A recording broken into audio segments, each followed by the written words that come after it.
D'ici là, si vous êtes fan de bolide, foncez à Lédenon jusqu'à demain. Des véhicules historiques de collection s'affrontent dans différentes courses. Mais le clou de cette réunion est la présence de Formule 1. Laurent Baumel, Pascal Barbès. Cette mini-mille aurait-elle mangé du lion?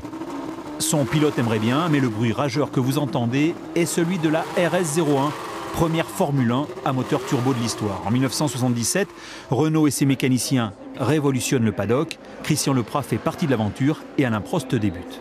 Beaucoup de souvenirs parce qu'on a travaillé quand même 6 ans sur ces voitures.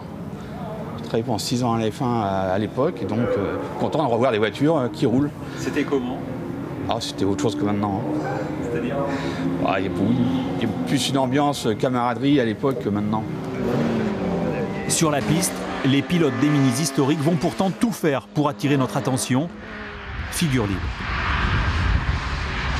Mais des Formule 1 de l'âge d'or à Lédenon, vous reconnaîtrez que ce n'est pas tous les jours, c'est même une première. Là, il y a plusieurs milliers de chevaux, je ne sais pas combien il y en a, mais on doit atteindre les 10 000 chevaux au total. Donc ça commence à être intéressant. Ce sont toutes des voitures historiques, ce sont toutes des voitures championnes du monde. Et pendant ce temps-là, les petites Anglaises glissent toujours autant. Gigi, lui, est heureux de nous présenter son joujou, la Formule 1, qui a vu débuter Jean Alesi en 1990.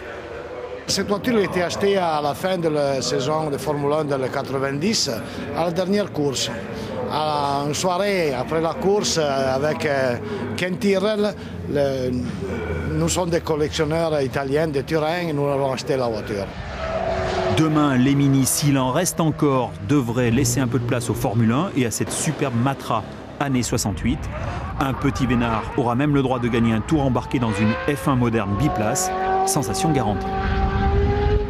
Image enfin de ce coup de pub au pied de Montmartre à Paris. Les vins bio du Gard font actuellement